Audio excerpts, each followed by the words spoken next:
వివాహం ఆలస్యం, నిరుద్యోగం, ఉద్యోగ సమస్యలు, ఆర్థిక సమస్యలు, నరదృష్టి, వ్యాపారాభివృద్ధి కొరకు ఈ ఆలయాన్ని సందర్శించండి. శనీశ్వర దేవాలయం road number 3, Dwarakanagar main road, Munaganuru, Hayath Nagar, Hyderabad, Telangana. Phone number 9393584460. Shanishwara అనుగ్రహ ఫల సిద్ధ్యార్థం ఆలయాన్ని సందర్శించి సకల దోషముల నుండి విముక్తి పొందగలరు.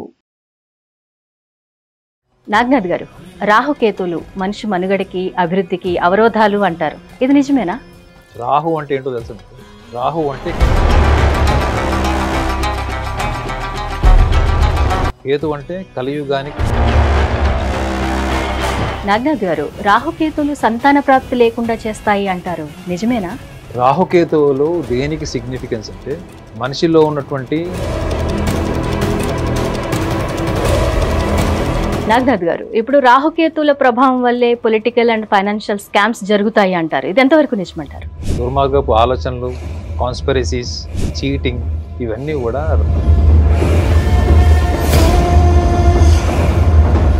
రాజకీయ హోదా, ఆధ్యాత్మికత, మోక్షము, వైరాగ్యము ఇలాంటివన్నీ కూడా రాహుకేతు వల్లే సంభవిస్తాయంటారా? అనుభవం ఉన్న ఏ జ్యోతిష్యుడని అడగదు, కానీ రాహుకేతువుల యొక్క ప్రభావం మనిషి జీవితంలో. కేతువు వల్ల ఏంటంటే అదే వ్యవహార శైలిని అధిగమించలేక, గెలవలేక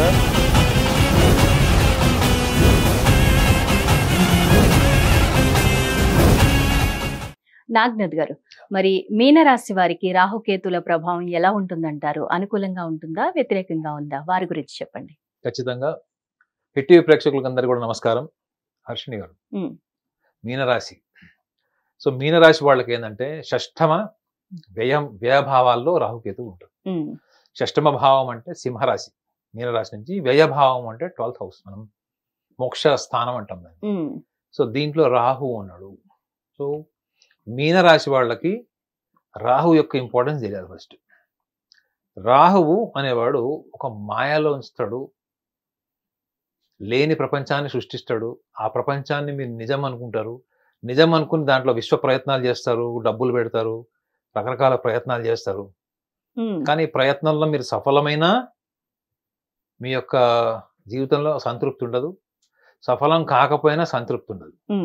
రాహు ఏ రాశిలో ఉంటే, అంటే ఏ భావంలో ఉంటే దానితో పాటు మీకు అటాచ్మెంట్ ఉంటుంది. రాహు ఎక్కడున్నాడు? వ్యయభావం ఉన్నాడు. వ్యయం అంటే ఏంటి? మోక్షం, లిబరేషన్, సల్వేషన్, ఇవన్నీ. సో లిబరేషన్ అంటే ఏంటి? దేని నుంచి లిబరేట్ అవ్వాలనుకుంటున్నారు? వ్యవహారిక పరమైనటువంటి లక్షణాలన్నిటికీ అధిపతి ఎవరు? రాహు. అంటే రాహు ఎవరు? ఈ కలియుగానికి రాజు. కలియుగానికి ఇద్దరు రాజులు, ఒకడు రాహు, రెండు శని. కలియుగానికి సన్యాసి ఎవరు? కేతువు. కలియుగ రమణ మహర్షి ఎవరంటే కేతువు. సో కలియుగ ధర్మంలో మీనరాశి వాళ్ళు వాళ్ళకంటూ ఒక ఊహాత్మకమైనటువంటి ప్రపంచంలో ఉంటారు. అర్థమైందండి? ఈ ఊహాత్మకమైన ప్రపంచంలో ఎప్పుడు వీళ్ళు వాళ్ళ జీవితాలు, ఆలోచనలు, వాళ్ళ క్రియేటివ్ థాట్స్, ఆ క్రియేటివ్గా పనిచేయడం, స్వేచ్ఛగా ఉండడం, ఎవరి కింద పని చేయకపోవడం, ఎవరన్నా నిర్బంధంలో ఉంచితే కూడా వాళ్ళని తీసి పక్కన పెడతారు. సో గురువు ఆధిపత్యం వహించినటువంటి రెండో రాశి మీన రాశి. అలాంటిది ఇప్పుడు వాళ్ళకి ఆల్రెడీ ఏలినాటి శనులు ఉన్నారు. వాళ్ళు ద్వితీయ భాగం ఏలినాటి శనులు మీన రాశి వాళ్ళు ఉన్నారు. సో ఈ లాస్ట్ గడిచినటువంటి 2.5 సంవత్సరాల్లో వాళ్ళు పడినటువంటి ఇబ్బంది ఏదైతే ఉందో దాని నుంచి మోక్షం ఎలా దొరుకుతుంది? ముఖ్యంగా రుణ బాధలు, అప్పులు, ఆర్థిక పరమైన విషయాలు, అప్పులు. రెండోది వీళ్ళకి షష్టమాధిపతి కూడా, షష్టమ భావంలో ఎవరున్నారు? కేతు ఉన్నాడు. సో షష్టమ భావంలో కూడా ఏంటంటే ఈ డబ్బుల వల్ల ఇంటి చుట్టూ తిరిగే అప్పులు, లేదా కుటుంబంలో అన్నదమ్ముల దగ్గర తీసుకుంటే లోన్స్ కానీ, పిల్లల యొక్క కోరికలు తీర్చడం కోసం చేసినటువంటి ఫైనాన్సెస్, అప్పులు, వీటన్నిటి నుంచి వీళ్ళకి మోక్షం కావాలి అనేటువంటి టైం ఏదైనా స్టార్ట్ అయిందంటే మొన్న May 21 నుంచి 18 months. ఒక రకంగా చెప్పాలంటే వీళ్ళకి దైవ బలం ఉన్నప్పటికీ కూడా this the most difficult and tough time. Rahu యొక్క మాయ అని చెప్పా కదా, ఒక త్రిశంకు స్వర్గాన్ని రాహు మీ ముందు సృష్టిస్తే మీనరాశి వాళ్ళకు కూడా ఒక డిఫాల్ట్ వాళ్ళకు ఉన్నటువంటి పర్సనాలిటీ ట్రైట్ ఏంటంటే వాళ్ళు ఎప్పుడు కూడా ఈ వ్యవహారిక సమస్యలు, వ్యవహారిక పరమైన విషయాలు వాళ్ళకి అసలు ఇంట్రెస్ట్ ఉండదు. వాళ్ళు ఎప్పుడు కూడా ఏదో చేయాలి, ఏదో చేసేసేయాలి, మనం ప్రపంచానికి ఒక స్పెషల్ గుర్తింపు ఉండాలి. ఇప్పుడు సపోజ్ ఒక పెయింటర్ ఉంటాడు, ఒక మంచి ఆర్టిస్ట్. సో వాడి జీవితం అంతా ఇంకా అదే అందులోనే బతుకుతాడు. వాడికి చిన్న పని కూడా వ్యవహారంలో పోయి టెలిఫోన్ బిల్లు కట్టడం దగ్గర నుంచి చిన్న చిన్న పనులు కూడా రావు వాడికి. ఎందుకు అంటే వాడు ఒక ఊహాత్మకమైనటువంటి ప్రపంచం వాడు సృష్టించుకున్న దాంట్లో ఉంటాడు, దాంట్లోనే వాడు మాస్టర్ అవ్వడానికి ట్రై చేస్తాడు. ఓకే, రాహు ఏం చేస్తాడు? రాహుగా తీసుకెళ్లి మిమ్మల్ని డెల్యూజన్స్ లో పెడతాడు. ఈ డెల్యూజన్స్ మీనరాశి వాళ్ళకి ఎట్లా అప్లై చేయాలంటే, అది మీరు క్రియేటివ్ ఫీల్డ్ లో, ఇన్నోవేటివ్ ఫీల్డ్ కి సూట్ కాదు రాహుది. ఎక్కడ సూట్ అవుతుంది, అది ఎక్కడ యాప్ట్ గా ఉంటుంది అంటే వ్యవహారంలో. మీరు పెయింటర్ అయి ఉండొచ్చు, వరల్డ్ క్లాస్ పెయింటర్, కానీ మీరు వ్యవహారంలోకి వచ్చేటప్పటికి వ్యక్తులతో మాట్లాడడం, వాళ్ళని అర్థం చేసుకోవడం, ఒకవేళ మీరు పెళ్లి చేసుకుంటే భాగస్వామిని అర్థం చేసుకోవడం, బంధువులు, చుట్టాలు, మీ కులం వాళ్ళు, మీ మతం వాళ్ళు, వాళ్ళకు తగ్గట్టుగా ఉండడం, రిలేషన్స్ అన్నింటిని ఎస్టాబ్లిష్ చేయడం, పిల్లల్ని సరిగా పెంచడం, ఇవన్నీ ఏంటి వ్యవహారిక పరమైన విషయాలు. బిజినెస్ కావచ్చు, జాబ్ కూడా కావచ్చు. ఇక్కడ వాళ్ళకి ఏ విషయాలు కూడా రావు. వాళ్ళ ఫీల్డ్ లో, వాళ్ళ టాలెంటెడ్ ఫీల్డ్ లో వాళ్ళు masters, because they are doing that mastery with freedom. మీకు వ్యవహారంలో ఫ్రీడమ్ ఉంటుంది, ఎప్పటికప్పుడు మీ మెడక మీద కత్తులు ఉంటాయి. ఇదే వీళ్ళు ఎదుర్కొంటున్నటువంటి సమస్య. బిసైడ్ ఏలినాటి శని, అది ద్వితీయ భాగం ఉన్నారు.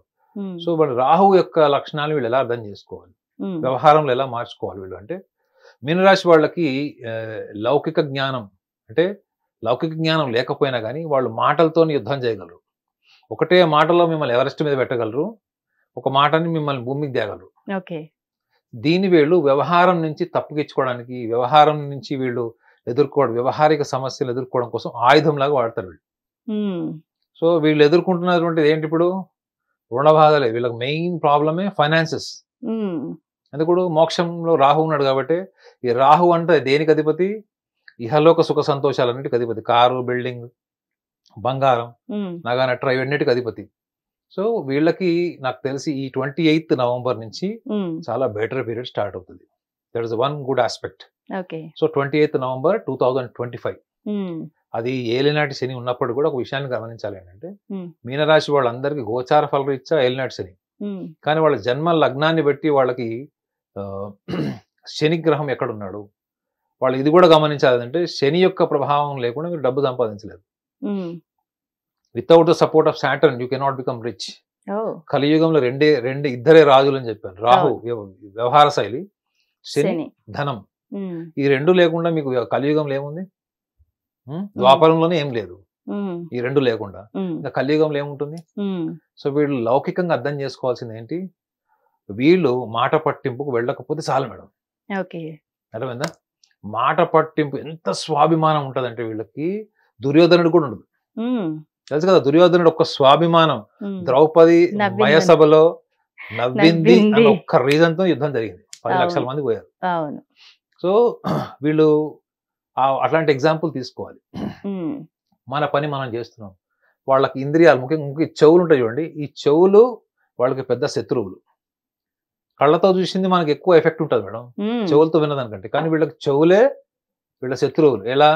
వీళ్ళు ఎవరైనా చిన్న మాట అన్నారనుకోండి, దాని మీద ఎంత యుద్ధం చేసి ఈగో సెంట్రిజం డెవలప్ చేసుకొని లేనిపోనివన్నీ ఊహించుకొని అనవసరమైనటువంటి యుద్ధాన్ని దిగుతారు వీళ్ళు. ఇవన్నీ దేనికి సూచిస్తున్నాయి? షష్టమ భావం అంటే శత్రుస్థానం, వ్యయభావం, loss. So what they are losing?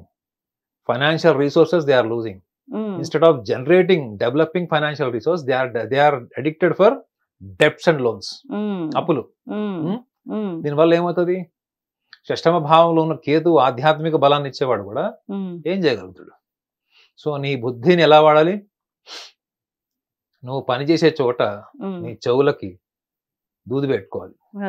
దూది అంటే అర్థమైంది కదా, బయట నుంచి పెట్టే దూది కాదు, లోపల సాఫ్ట్వేర్ లో మీరు వాటికి బ్లాక్ వినకు కాదు. మరి నేను అంత ఫిలాసఫీ చెప్పాను, ఎందుకంటే చెడు వినకు కాదు, చెడు వినండి. గాంధీ గారు చెప్పారు కదండి, చెడు వినకు, చెడు మాట్లాడకు. ఆయనే ఫాలో కాదు, ఆయన చెప్పింది.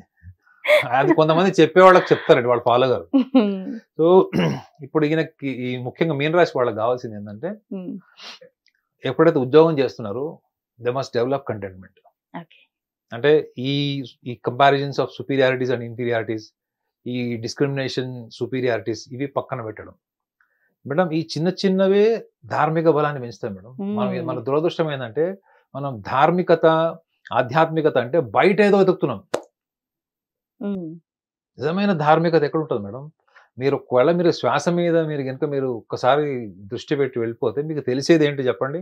ముఖ్యంగా మీనరాశి వాళ్ళకి కూడా చెప్తున్నా, వేరే రాశులకు చెప్పలేదు. మీరు జీవితాంతం ధ్యానంలో ఉండి లేకపోతే అత్యున్నతమైనటువంటి ధార్మిక జీవితాన్ని గడిపిన తర్వాత మీరు తెలుసుకునేటువంటి ఒక చిదంబర రహస్యం ఏంటి? దేవుడు మీరే అని తెలుసుకుంటారు. You are the god. You are the god. పరమాత్మ అంటే ఏంటి మేడం? పరమ ఆత్మ అంటే పరం అంటే మొత్తం కలిపినట్టు వాడే ఆత్మ. సో మీలో ఆత్మ ఉన్నప్పుడు పరమాత్ముడు మీకు ఎట్లా డిటాచ్డ్ అయ్యాడు? అవునా? అలాంటప్పుడు మీరు ఎందుకు వ్యక్తుల్ని మీరు డిఫరెంట్గా ఎందుకు చూస్తున్నారు? డిఫరెంట్గా చూడడానికి కారణం ఏంటంటే హైపర్ సెన్సిటివిటీ. మాట పట్టింపు వల్ల మీరు కోల్పోతుంది ఏంటి? అవకాశాలను సద్వినియోగం చేసుకునే తెలివితేటలు ఉన్నప్పటికీ కూడా ఎందుకు? స్వాభిమానం. ఎందుకు అడగాలి, మనం ఎందుకు చేయాలి? ఒకవేళ చేశామనుకోండి పరుగు పోతుంది, మాట పట్టింపు. ఇవన్నిటికంటే గొప్ప స్థాయి వీళ్ళలో ఉన్నటువంటి ధార్మిక బలం. మీనరాశి వాళ్ళకి డిఫాల్ట్ గురువు లక్షణాలు ఉంటాయి అసలు. మీకు డిఫాల్ట్ ఉంటాయి వాళ్ళకి బై బర్త్. రిక్షా వాడికి కూడా 4 ఫాలోవర్స్ ఉంటారు. అది లక్షణం అది వాళ్ళకి. ఎందుకు అంటే వాళ్ళు ఎప్పుడు ఎదుటి వాళ్ళ కోసం నిలబడతారు మేడం. సమస్య ఉంది అంటే రెడీగా చెప్పులు వేసుకుని ఉంచిన వాళ్ళలో మీనరాశి వాళ్ళు ఉంటారు. మీన, తుల, మిథునం, కర్కాటకం వీళ్ళందరూ ఇట్లా నుంచి ఉంటారు అన్నమాట. అక్కడ సింహరాశి వాళ్ళు కనిపిస్తారు కానీ వాళ్ళ ఆవిడ ఫోన్ చేసిందంటే వెళ్ళిపోతారు. అంటే రిస్క్ అడ్వెంచర్స్ కి దూరం ఉంటారు సింహరాశి వాళ్ళు. సో ఇప్పుడు మీనరాశి వాళ్ళు గమనించాల్సింది, మంచి టైం స్టార్ట్ అవుతుంది 28వ తారీఖు నుంచి, నవంబర్ నుంచి మంచి టైం స్టార్ట్ అవుతుంది. ఆల్రెడీ ఇప్పుడు చెప్పిన ఈ ప్యాకేజ్ ఆఫ్ ఎనాలిసిస్ ని మీరు మైండ్ లో పెట్టుకొని చిన్న ప్రయత్నం చేయండి. End of the day you will realise there is nothing comes out of your mind, everything is within. So ప్రపంచంలో ఏ ఒక్క బలమైనా కానీ మీ నుంచే ఏర్పడుతుంది తప్ప బయట ప్రపంచం నుంచి కాదు అన్న విషయాన్ని వీళ్ళు గ్రహిస్తే రాహు క్రియేట్ చేసే డిల్యూజన్ నుంచి బయటికి రావచ్చు. మీ రాశిలో ఏవైతే ఉంటాయో మీరు ఇమాజినేటివ్, మీకు మీనరాశి వాళ్ళ గురించి ఏం రాసి ఉంటుంది తెలుసా? పగటి కళలు కానీ వాళ్ళని రాసి ఉంటుంది బుక్ లో. నిజంగా నేను రీసెర్చ్ చేస్తే తెలియదు ఏంటంటే వాళ్ళు క్రియేటివ్ ఫీల్డ్, వాళ్ళు they are very creative people. Creative people ఎప్పుడు కూడా కాపీ ఎందుకు కొడతారు మేడం? అవునా? కాకపోతే ఈ క్రియేటివ్ ఫీల్డ్ లో ఉన్న వాళ్ళు ఈ ఆబ్జెక్టివ్ ఫీల్డ్ కు కూడా వీళ్ళు కనెక్ట్ అవ్వాలి. రాహు ఏంటంటే మేడం, రాహు ఈ ఆబ్జెక్టివ్ ఫీల్డ్ కి, ఈ క్రియేటివ్ ఫీల్డ్ కి, ఈవెన్ మిస్టికల్ ఫీల్డ్ కి కూడా ఒక దాన్ని ఏమంటారు, open door. It is open door అంటే వాటన్నిటికి కూడా ద్వారం ఓపెన్ చేసి పెడతాడు అని అర్థం.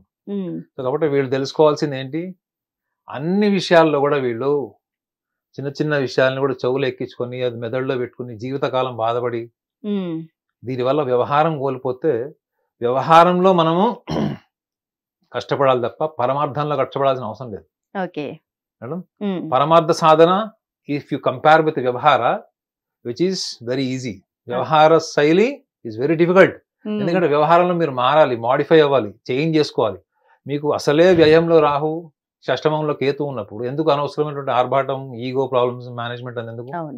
So simply be modest and accept what you are. Already 2.5 years మీరు ఏలినాటి శని దాటారు. ఇప్పుడు మళ్ళీ రాశి సంచారం శని మళ్ళీ మీన రాశిలోకి వచ్చేస్తాడు డిసెంబర్, జనవరిలో. సో మళ్ళీ మీరు ఏదో బాధపడిపోతారు, కష్టాలు పెరుగుతాయి, వ్యయంలో రాహు అని అనుకోవాల్సిన అవసరం లేదు. వ్యయంలో రాహు మిరాకిల్స్ కూడా చేస్తాడు, సెన్సేషన్స్ చేస్తాడు. గతంలో మీరు పోగొట్టుకునే మళ్ళీ తెచ్చిస్తాడు. షష్టమంలో కేతు, శత్రువులు మళ్ళీ మిత్రులు అవ్వచ్చు.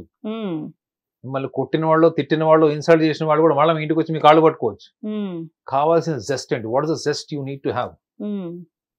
I must grow. ఆ మైండ్ సెట్ వస్తే చాలు. ఓకే, మరి వీరికి ఇచ్చే పరిహారాలు ఏంటి అంటే ఏం చెప్తారు? పరిహారం అంటే ట్రావెలింగ్. వీళ్ళు కూడా ట్రావెలింగ్, ఎందుకంటే వీళ్ళు ట్రావెలింగ్ వల్ల వీళ్ళ కొత్త పరిచయాలు, కొత్త స్నేహితులు అన్ని పెంచుకునే లక్షణాలు ఉండవు. వీళ్ళకి ఎక్కువ సోషలైజేషన్ ఇష్టం ఉండదు, లిమిటెడ్ ఫ్రెండ్స్.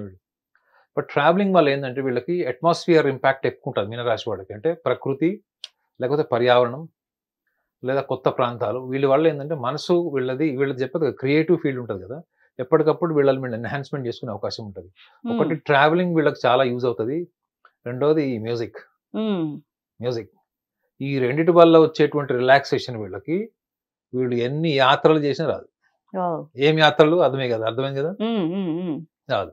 ఎందుకంటే వీళ్ళకి డిఫాల్ట్ ఆ స్పిరిచువల్ బెంట్ ఉంది కాబట్టి వీళ్ళు కొత్తగా బయట నుంచి తెచ్చుకోవాల్సింది ఏం లేదు. Have to realise and connect. Travelling, music, definitely వీళ్ళు ఎన్హాన్స్ చేస్తుంది. సూపర్ చెప్పారు. థ్యాంక్ యూ వెరీ మచ్ అండి నాగనాథ్ గారు.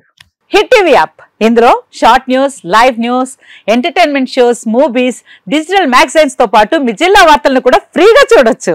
ఇంకెందుకు ఆలస్యం, వెంటనే హిట్ టీవీ యాప్ ని డౌన్లోడ్ చేసుకుని ఫ్రీగా ఎంటర్టైన్మెంట్ పొందండి. Hit TV app. Hit TV app. Please download Hit TV app. Hit TV app ని ఫ్రీగా డౌన్లోడ్ చేసుకుని ఎంజాయ్ చేయండి. మీకు నచ్చిన ఎంటర్టైన్మెంట్ కోసం హిట్ టీవీ యాప్ ని ఫ్రీగా డౌన్లోడ్ చేసుకుని ఎంజాయ్ చేయండి. హిట్ టీవీ యాప్ ని డౌన్లోడ్ చేసుకుని ఆస్వాదించండి, ఆశీర్వదించండి. ఇంతమంది